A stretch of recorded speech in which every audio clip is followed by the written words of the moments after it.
Hi everyone, Amy here, and today I'm going to make a quick and simple card by using a new stamp set that lends itself to my batching mentality. Now this is the newer Amazing You stamp from LDRS Creative. It's a small business in Michigan, and I have the coordinating sentiment stack die. Now what's cool about these is you stamp them all in one fell swoop and you die cut them all out in one shot. So you have a lot of sentiments kind of ready to go to batch a bunch of cards, which really works well for me. So if you know anything about my process, you know I have a lot of the items on hand ready to go so I can make a bunch of cards or make a card quickly if I need to. So this one stamp, it's just one piece and it has those squares in each corner, and that's ultimately how you line it up with the die, and you're able to cut it out just in one shot. So basically I'm loading this up in my MISTI and I'm going to condition the stamp with an eraser, but you can also do it with your hand. You want to do this with new clear stamps to get off any of the manufacturer's seal off of it so that you'll get a better stamp. So I'm just kind of drying it with my hand, and then I'm going to stamp it several times with this blue color of Distress Oxide.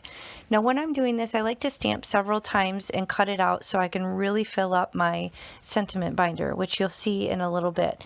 But basically I like to use colors that I know I'm going to use a lot of. So I think blues or navies. I use a lot of teal personally, but I also sometimes like to stamp in grays as well as black and some other options. And you will see in a little bit, I am actually going to do something a little bit different with these sentiment strips that you may not have thought of if you like to batch and maybe don't know what color you might need.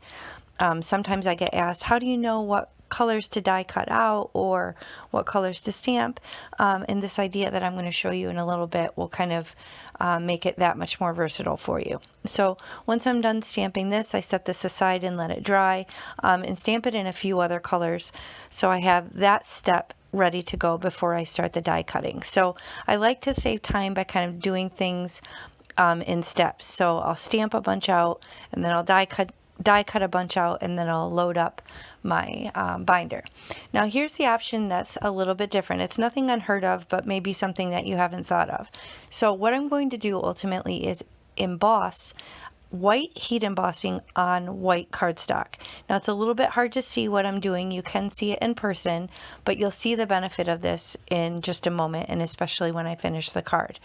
So I'm going to load up the MISTI again here, and I used my embossing tool from the Rabbit Hole Designs. Now that basically is a static tool to kind of keep the embossing powder from getting stuck where there may be oils from your hands on the cardstock and things like that. And I'm using a VersaFine Clear embossing ink. So I'm going to stamp that a couple times down and then flip over the sheet of cardstock and do it again so that there's sticky white embossing ink on both sides of this panel.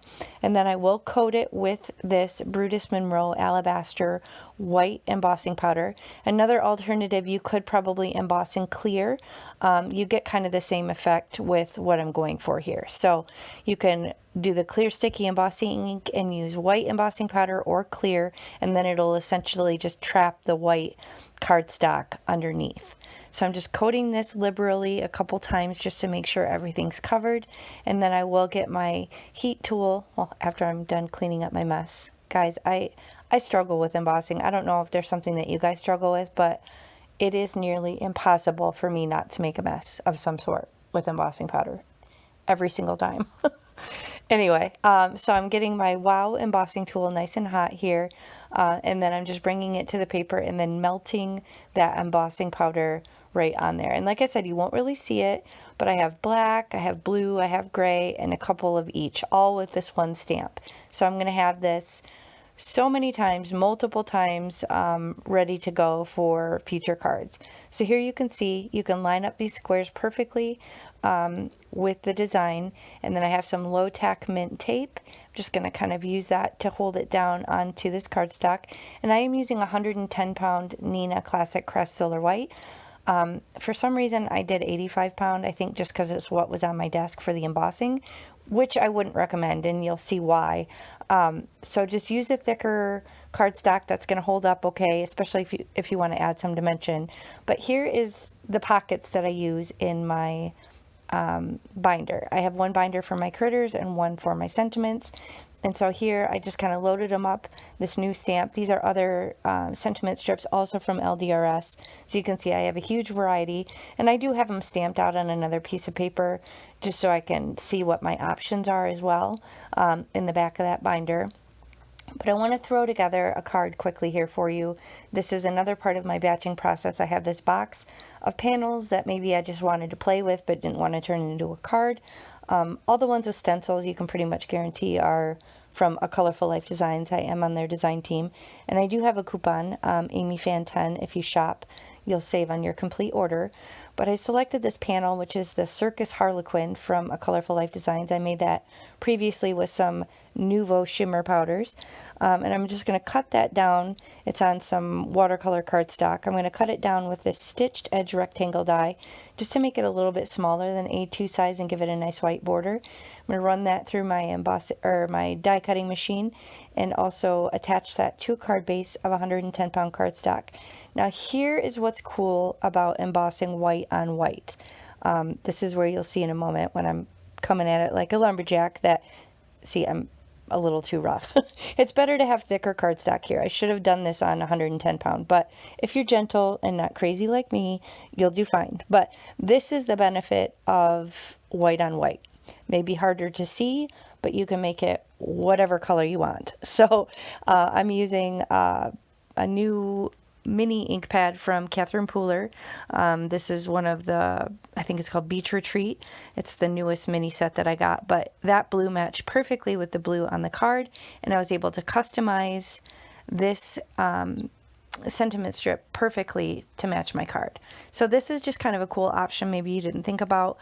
If you have any little sentiment strips like this and you don't know what color you might need in the future, this is a way to have it ready on hand, and then you can just customize the color as you need it. So you don't need various different color cardstocks. You can kind of just customize it to your needs for that specific card when you need it. Now on this one I kind of deliberately left it white on the edges to fade out and kind of match the design, and then on the other one I put it on the inside of the card. So thanks, you're simply the best, better than all the rest.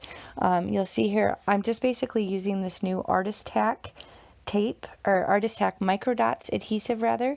That's what I use to attach the thanks and the sentiment strips on the outside and the inside of the card. So I hope you found this helpful. I just wanted to show you again this awesome product from LDRS and how you can use it to batch a bunch of cards. So thanks so much for watching and spending time with me today, and I'll catch you next time. Bye.